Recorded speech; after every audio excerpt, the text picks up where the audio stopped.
우리 좌우에 계신 분들과 함께 인사하겠습니다. 사랑합니다. 축복합니다. 사랑합니다. 축복합니다. 네. 지난 주일이 부활주일이었습니다. 한 주간 어떻게 부활의 은혜 가운데서 보내셨습니까? 자연의 부활을 우리는 지금 경험하고 있죠. 봄비가 왔고 또 밖에 나가보시면 이제 봄바람, 따뜻한 봄바람이 불어서 이 자연이 부활하고 있는 것들을 우리는 보고 경험하고 있습니다. 우리가 자연의 경험, 자연의 부활을 경험하는 것뿐만 아니라 우리의 심령이 이 부활의 은혜, 부활로 말미암아 우리가 주어진 새 생명 가운데서 그 부활을 경험할 수 있기를, 우리 모든 성도님들이 그 부활의 은혜를 경험할 수 있기를 또한 주님의 이름으로 축원드립니다.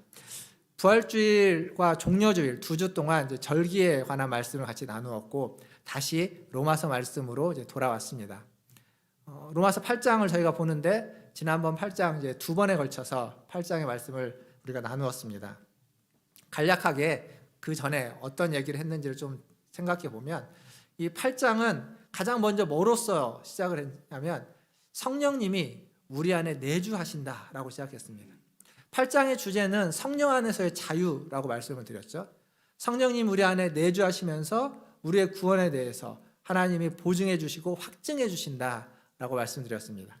그리고 그 성령님이 우리 안에서도 무엇을 하시냐면 우리를 정죄하지 않고 우리를 해방시킨다. 8장 1절 2절 말씀드리면서 성령님이 우리를 정죄하지 않고 우리에게 자유, 해방을 주신다라고 말씀드렸습니다. 뿐만 아니라 성령님이 우리 안에서 우리의 생각을 바꾸시고 그리고 우리를 인도해 주신다라고 또 말씀드렸습니다. 이렇게 이제 8장의 내용들을 쭉 이야기하면서 이제 오늘 말씀을 전할 텐데 오늘도 그 전에 했던 성령님의 인도하심이라는 주제가 같이 함께 이렇게 결부되어서 나옵니다. 근데 오늘은 특별히 한 세 가지이자 어찌 보면 딱 한 가지를 나누려고 합니다. 그건 뭐냐면 하나님의 아들됨, 하나님의 아들, 하나님의 자녀, 그리고 하나님의 상속자라는 세 가지 다르면서도 동일한 한 가지를 이야기하는 것에 대해서 오늘 같이 좀 말씀을 생각해 보려고 합니다. 지난주에 우리 유정환 권사님이 원서경제랑 같이 제 방에 왔습니다. 한 사람이 더 왔죠. 이제 권사님의 예비 며느리 와서 청첩장을 가지고 왔습니다. 5월 달에 결혼을 하게 되는데 이제 청첩장을 저에게 주셨는데 권사님이 주신 원서경제의 청첩장뿐만 아니라 모든 청첩장을 이렇게 펴보면 그 안에 이제 초대의 글이 간단하게 있고 그 밑에 누가 누구와 결혼하는지가 나오고 장소, 시간이 나오죠. 근데 누가 누구와 결혼하는지 앞에 언제나 누구누구의 자녀, 차남, 차녀, 혹은 장남, 장녀 이런 식의 표현이 있습니다. 그러니까 부모가 누구인지 거기에 항상 적혀져 있습니다. 누구누구의 자녀, 아들, 딸 이렇게 표현되어 있죠. 왜 그걸 거기다 꼭 적는 걸까요? 왜 부모의 이름을 거기에다 꼭 적어야 합니까? 제가 본 청첩장 중에 그게 빠진 청첩장을 저는 본 적이 없습니다. 거기에는 여러 가지 의미가 있겠지만 기본적으로는 부모님께 감사하는 의미가 있을 겁니다.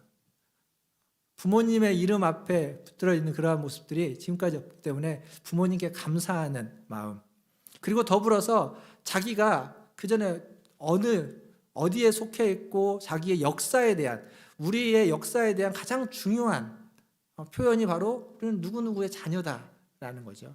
자신의 출신, 역사, 이 모든 것이 그 한마디에 담겨져 있는 거라고 말할 수 있습니다. 그렇게 보면 오늘 지금 성경이 이야기하고 있는 하나님의 아들, 하나님의 자녀, 하나님의 상속자라고 할 때 하나님의 라는 표현은 우리가 어디에 속해 있고 어디로부터 왔고 우리는 출신이 어디인지를 말해주는 표현이라고 얘기할 수 있습니다.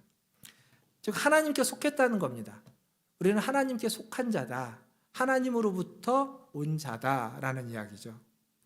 물론 성경의 문맥을 보면 원래부터 우리가 하나님께 속한 자는 아니었습니다. 성경의 문맥에서 보면 성령님의 인도함을 받는 자가 하나님의 아들이다 라는 표현은 성령님의 인도함을 받기 전에는 하나님의 아들이 아니었다라는 이야기이기도 합니다. 그러니까 원래부터 우리가 그런 자가 아니라 그 후에 하나님의 은혜 가운데서 그렇게 됐다는 거죠. 지금도 동일합니다. 여러분은 하나님의 아들, 딸이십니까? 하나님의 자녀이십니까? 그렇다면 여러분은 하나님 성령님의 인도함을 받고 계신 겁니다. 반대로 생각해 보면 이렇습니다. 성령님의 인도함을 받고 있으면 우리는 하나님의 자녀입니다. 그러나 성령의 인도함을 받고 있지 못하다면 우리는 하나님의 자녀인지 생각해 봐야만 하는 겁니다. 사랑하는 성도 여러분, 성령님의 인도함이 저와 여러분에게 날마다 함께 있기를 주님의 이름으로 축원합니다. 성령님의 인도함을 받는다는 게 뭘까요? 성령님의 인도함을 받는다는 것이 내가 이 땅을 사야 될지 저 땅을 사야 될지 고민하거나 내가 무엇을 해야 될지를 선택함에 있어서 성령님이 가르쳐 주시는 것, 그런 것들이 아니라 성령님이 싫어하는 것, 성령님이 죄를 미워하듯이 우리도 죄를 미워하고 성령님이 좋아하는 것, 거룩하게 살기를 원하는 것처럼 우리도 거룩하게 살기를 원하는 것, 그것이 성령님의 인도하심을 받아가는 겁니다. 근데 오늘 말씀을 보면 성경은 왜 굳이 하나님의 아들이라고 적고 있는 걸까요? 하나님의 딸이라고는 성경에 안 나오는데 하나님의 아들, 뒤에 보면 하나님의 자녀라는 표현이 있죠. 하나님의 자녀라는 표현이 있습니다. 그냥 자녀라고 계속 얘기하면 되는데 굳이 아들이라고 이야기하고 자녀는 또 따로 이야기하는, 이게 좀 남녀 간의 어떤 차별적인 어떤 표현이진 않을까라고 생각할 수도 있지만 그렇지 않습니다. 아들이라고 이야기한 데에는 그만한 이유가 있습니다. 어떤 이유냐면 당시에 문화적인 이유가 있는데, 이 고대 사회에서 로마 시대에서 이 상속자는 아들만 상속을 받을 수 있었습니다. 그러니까 아들이라는 표현은 뒤에 나오는 상속자라는 표현을 그 시대의 문화에 맞게끔 이해할 수 있도록 쓴 표현입니다. 저와 제 아내는 예전부터 입양에 대해서 굉장히 관심이 많았습니다. 그래서 아이를 입양하려고 실제로 이제 입양하기 위해서 입양기관에 가서 교육도 다 받았고요. 그 교육을 몇 시간 이수해야 됩니다. 교육도 다 받았고 신체 검사도 다 했습니다. 그래서 이제 아이를 기다리고 있었죠. 어느 날 입양기관에서 전화가 왔습니다. 아이를 보러 오라고. 근데 아이가 아들인데 쌍둥이랍니다. 보러 가면요, 아이가 얼마나 이쁘겠습니까? 근데 보러 갔는데 아이가 너무 이쁜데 입양 못하겠다고 돌아올 수도 없고 굉장히 난감하더라고요. 그러니까 그때 지민이가 있었거든요. 지민이가 있을 때인데 저희가 어떻게 했을까요? 차마 못 갔습니다. 차마 못 갔고요.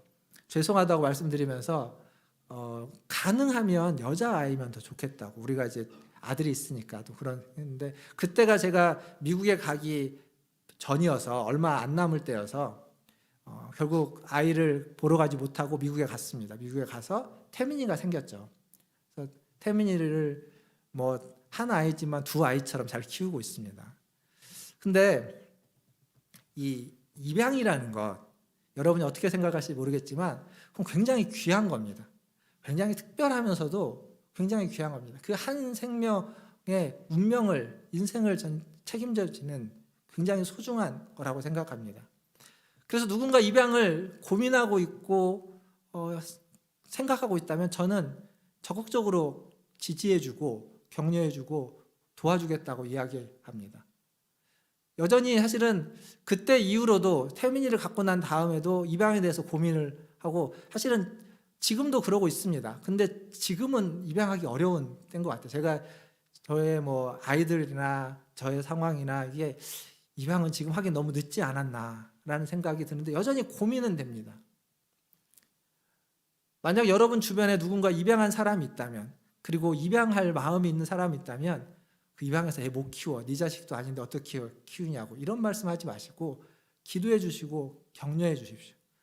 우리 사회에서 입양을 한다는 건 굉장히 쉽지 않습니다. 저희가 입양을 얘기했을 때 저희 양가 부모님도 별로 그렇게 좋아하시지 않으셨습니다. 그렇지만 그것만큼 아름답고 빛나는 일은 없다고 생각합니다. 그래서 여러분 주변에 혹 그런 사람들이 있다면 꼭 그렇게 격려해 주시고 힘을 주시고, 힘을 줘도 입양해서 키우는 건 어려운 일입니다. 근데 옆에서 힘이 아니라 힘 빠지는 말씀을 하시면, 수근수근 대시면 정말 힘들 겁니다. 그러지 않으셨으면 좋겠고요. 제가 왜 입양 얘기를 하냐면 이 시대의 입양이 이렇게 어려운데 의외로 로마 시대, 지금 성경에 쓰여지는 그 시대에는 입양이 굉장히 흔한 일이었습니다. 그 시대에는 입양이 왜 흔했냐면 어떤 성인이 자기가 가지고 있는 부가 있는데 이제 이 재물을 물려줄 자녀가 없을 때, 예전에는 사실 그 자녀를 얻는다는 게 그렇게 뭐 많은 자녀가 있기도 했지만 그렇지 않은 경우도 되게 많았습니다. 그래서 재산을 물려주기 위해서 입양을 하는 겁니다. 상속자로 삼기 위해서. 그래서 이 입양이 법적이면서도 굉장히 관습적으로 로마 시대에는 이루어지고 있었습니다. 근데 지금 우리의 입양과 그 시대의 입양의 차이가 뭐냐면 우리는 어린 아이를 입양하죠. 어린 아이를 입양합니다. 그런데 로마 시대에는 성인을 입양합니다. 큰 성인. 청년이거나 성인. 왜냐하면 내 재산을 물려줬을 때 그것을 관리하고 또 그것을 더 키우고 그것을 책임져 줄 만한 사람을 찾는 거기 때문에 성인을 입양한다고 합니다. 입양되는 순간 그 입양된 사람은 입양자로서, 양자로서의 어떤 의무와 책임이 부여됩니다. 그러니까 그 이전에 그가 가지고 있었던 모든 채무나 모든 것들은 다 면제됩니다. 다 사라져버립니다. 그리고 입양되는 순간 그 아버지, 입양하신 분의 아버지의 이름을 물려받게 되고 이름이 바뀌는 겁니다. 뿐만 아니라 그 아버지가 가지고 있는, 양아버지가 가지고 있었던 모든 것들을 그대로 법적인 모든 것들을 물려받게 됩니다. 그러니까 재산만 물려받는 것이 아니라 그 양아버지의 신분과 혹은 그에게 어떤 채무가 있다면 그것까지도 다 물려받는 겁니다. 그러니까 상속을 받는다는 게 그 사람의 모든 신분을 비롯해서 재산을 비롯해서 채무를 비롯해서 모든 관계를 그대로 다 물려받는 거죠. 그리고 거기에 더해서 뭐가 있냐면 그 아버지를 공경해야 되는, 그 아버지를 섬겨야 되는 의무도 부여받게 되는 겁니다. 그러니까 상속자가 된다는 게 그냥 유산을 받는 걸로 끝나는 것이 아니라 그 시대에는 그 모든 전 인격과 그의 역사와 관계와 모든 법적인 것을 다 물려받고 의무까지도, 공경해야 되는 의무까지도 받는 것, 그게 상속자가 되는 겁니다. 성경은 하나님의 아들이라고 하면서 하나님의 상속자라는 것을 굳이 강조하고 있습니다. 우리가 하나님의 아들이다, 우리가 하나님의 상속자다, 그게 하나님이 원하시는 거죠. 원래는 아니었는데 하나님 우리를 부르시고 받으셔서 그렇게 삼아주셨습니다. 그럼으로써 하나님의 상속자로서의 어떤 지위, 그리고 권세, 더 나아가서 의무까지도 우리에게 부여하시는 겁니다. 사랑하는 성도 여러분, 저나 여러분, 우리 모두는 다 하나님의 상속자들입니다. 그래서 하나님의 모든 권세와 영광을 다 물려받은 자들입니다. 더 나아가서 하나님을 사랑하고 섬겨야 되는 의무 또한 우리에게 부여되어 있습니다. 이 상속자로서 하나님 앞에 살아가시기를 주님의 이름으로 축원드립니다. 바울은 이 하나님의 아들, 하나님의 상속자라고 이야기하면서 그에 대한 특권을 15절에서 17절까지 이야기해 줍니다. 다시 한번 제가 읽어보겠습니다. 15절에서 17절. 15절입니다. 너희는 다시 무서워하는 종의 영을 받지 아니하고 양자의 영을 받았으므로 우리가 아빠 아버지라고 부르짖느니라. 성령이 친히 우리의 영과 더불어 우리가 하나님의 자녀인 것을 증언하시나니 자녀이면 또한 상속자 곧 하나님의 상속자요 그리스도와 함께한 상속자니 우리가 그와 함께 영광을 받기 위하여 고난도 함께 받아야 할 것이니라. 아멘. 하나님의 아들이 되는 것, 하나님의 자녀, 하나님의 상속자가 되는 건 여기 있는 표현들을 보면 15절에 무서워하는 종의 영을 받는 것이 아닙니다. 즉 무서움과 두려움으로부터 자유케 되는 겁니다. 더 이상 우리는 무서워할 필요가 없고 두려워할 필요가 없다는 거죠. 또한 종의 영, 종이 아니라는 겁니다. 양자라는 거죠. 아들이라는 겁니다. 아들, 자녀라는 거죠. 이 종과 자녀는 확연히 구분되는 겁니다. 더 나아가서 15절 뒤에 보니까 우리는 하나님을 아빠, 아버지라고 부르게 된다는 겁니다. 아빠, 아버지. 우리도 아빠라는 표현은 굉장히 친밀한 표현이죠. 굉장히 친밀한 표현인데 이 아람어나 헬라어에서 아빠라는 표현은 굉장히 친밀한 관계에서 부르는 표현입니다. 즉 하나님의 상속자가 되어서 하나님을 아빠다라고 부르는 건 하나님과 굉장히 친밀한 관계를 맺게 된다라는 거죠. 더 나아가서 성령이 우리가 하나님의 자녀인 것을, 하나님의 상속자인 것을 우리와 함께 더불어 증명하고 있습니다. 이어지는 이야기도 마찬가지입니다. 하나님의 자녀, 상속자라고 할 때 그 상속자는 하나님의 모든 것을 물려받습니다. 근데 뭐까지 물려받냐면 여기 17절에 보니까 고난까지도 물려받습니다. 그리스도의 고난, 바울이 그런 표현을 했죠. 그리스도의 남은 고난을 나의 몸에 채우기를 원한다고. 그리스도의 고난까지도 물려받는 겁니다. 고난을 물려받는다는 건 이런 것과 같습니다. 요즘 코로나의 백신이 한참 이제 접종되고 있는데, 백신이 뭐냐면 코로나뿐만 아니라 이 독감 백신도 마찬가지죠. 그 독감균을 우리의 몸에 주입하는 거 아닙니까? 주입을 해서, 그게 물론 이제 살아있는 균이 아니죠. 죽어있는 균인데 그걸 이제 주입을 해서 우리의 몸이 거기에 반응을 해서 면역력을 키우기 위한 겁니다. 그러니까 약간 힘들게 해서 우리의 몸이 그것을 이겨내고 극복할 수 있도록, 그래서 진짜로 그 균이 왔을 때, 진짜로 그런 바이러스가 왔을 때 이겨낼 수 있는 사람을 만들어가는 게 그런 백신입니다. 지금 여기서 말하는 고난이 그런 겁니다. 정말 큰 어려움과 큰 문제에 직면하기 전에 이 고난을 통해서 이 단련하고, 성경은 그걸 연단이라고 표현하죠. 연단. 단련하고 훈련하는 것. 그것까지 우리에게 허락하시는 겁니다.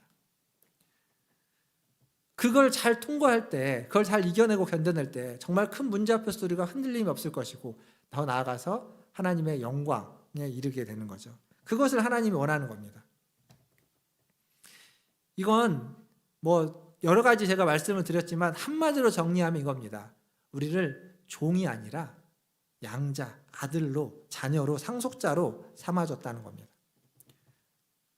종과 아들의 자녀의 차이는, 종은 항상 불안하고 항상 두렵습니다. 주인 앞에서, 혹은 자기가 실수를 했을까봐, 잘못을 했을까봐 혼나고 내쳐지고, 때로는 맞고 때로는 버려지기도 하는 그러한 종의 모습. 그러나 자녀는 그렇지 않죠. 자녀는 실수를 해도 용서받고 용납받는다는 걸 아는 겁니다. 그러니까 불안하지 않고 안정감을 갖고 있죠. 뿐만 아니라 순종을 하는데, 순종을 두렵고 떨림으로 복종하는 것이 아니라, 어쩔 수 없이 따라가는 것이 아니라 기쁨으로, 감사함으로, 사랑하는 마음으로, 고난이 와도 어려움을 줘도 그것이 자기를 연단시키고 훈련시키는 사랑의 매라는 걸 알고 가는 겁니다.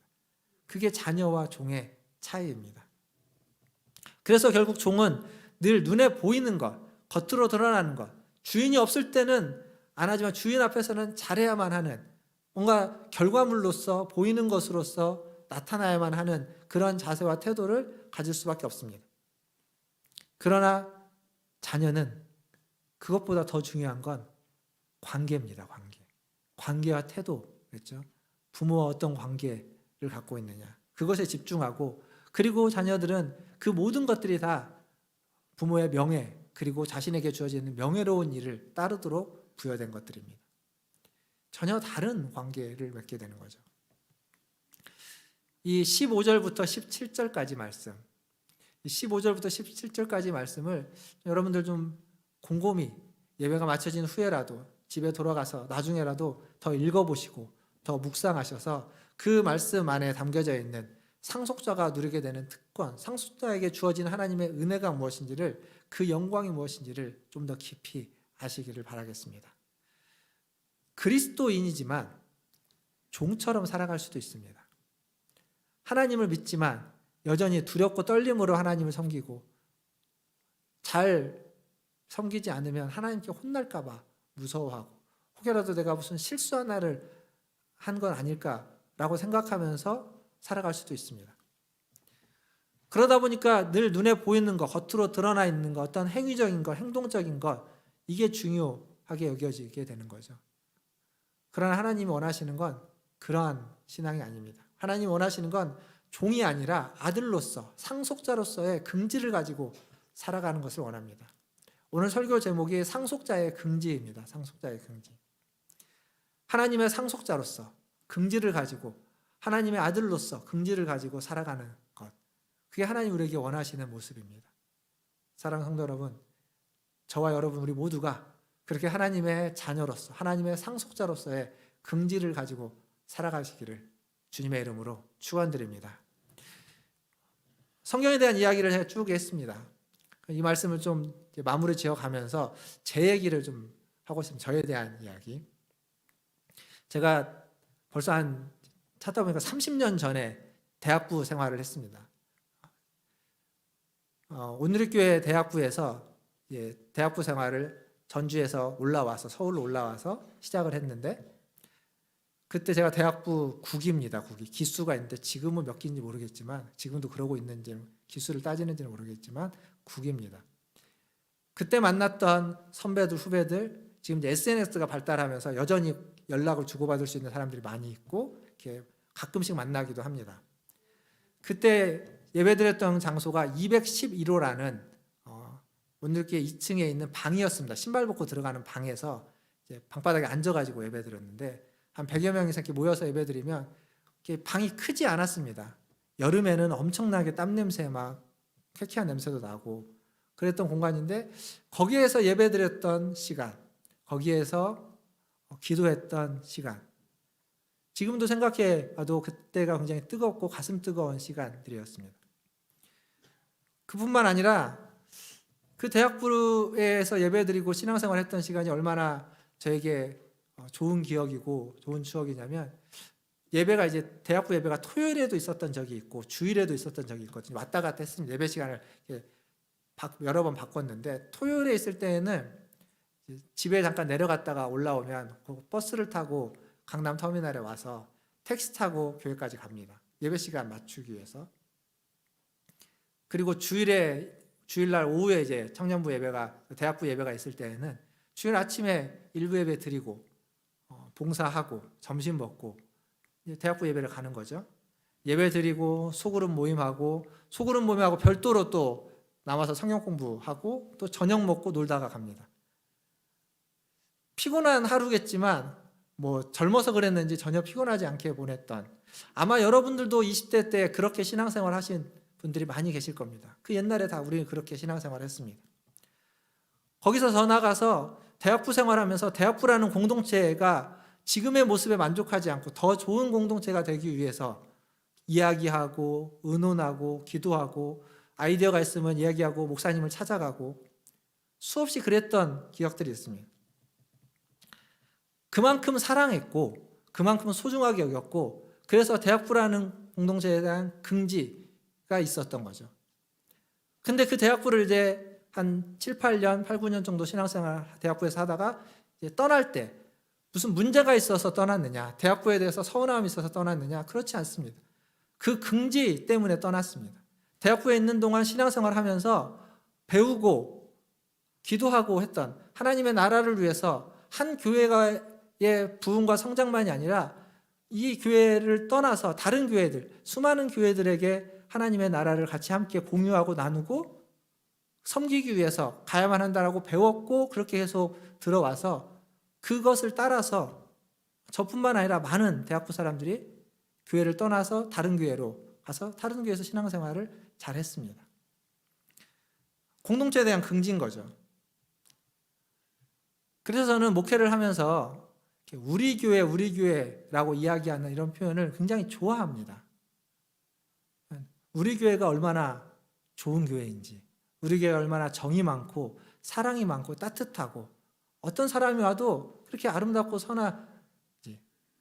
주일학교, 지난주에 우리 주일학교 유초등부 유치부에서 이렇게 조그만한 이 머리끈 같은 거 나눠주면서 전도하면서 참 애들이 별로 없어서 코로나 때문에 더 힘들고 그런 얘기를 했지만, 그 적은 인원이지만 그 부서가 얼마나 기쁘고 행복하고 즐겁다면 그것도 좋은 우리 교회의 모습 아닐까요?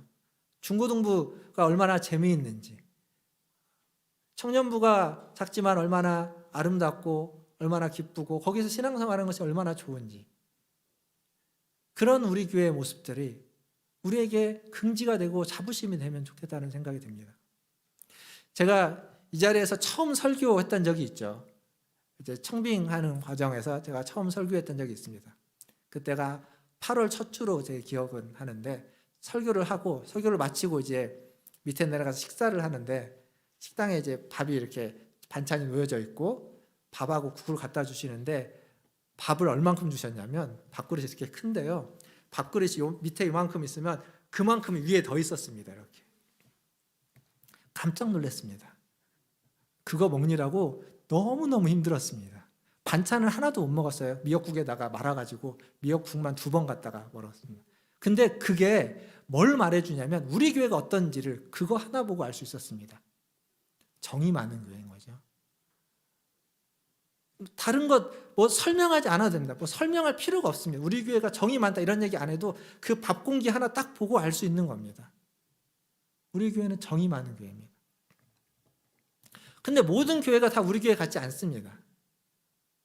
어떤 분이 전도를 하고 그분을 이제 교회로 인도를 하고 싶은데 본인이 다니는 교회로 차마 인도를 못하고 다른 교회를 찾는 겁니다.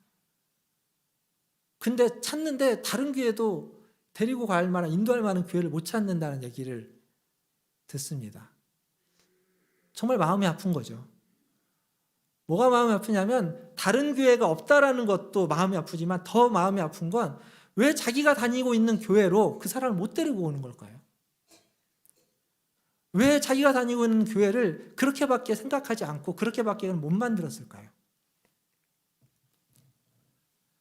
사랑하는 성도 여러분, 신앙은 다른 말로 바꾸면 긍지입니다. 긍지. 하나님의 아들이라는 긍지, 하나님의 자녀라는 긍지, 하나님의 상속자라는 긍지. 그 긍지가 없으면 어려움이 있고 고난이 있으면 그 어려움과 고난을 이겨낼 수 없습니다.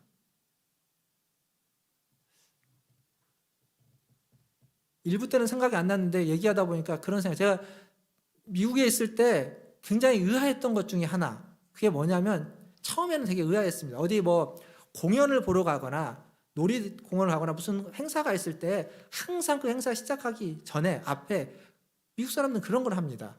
군인, 경찰, 소방관들의 가족들이거나 그 이전에 현역이거나 전역한 사람들 모두를 다 가족들을 다 자리에서 일어나도록 부탁합니다.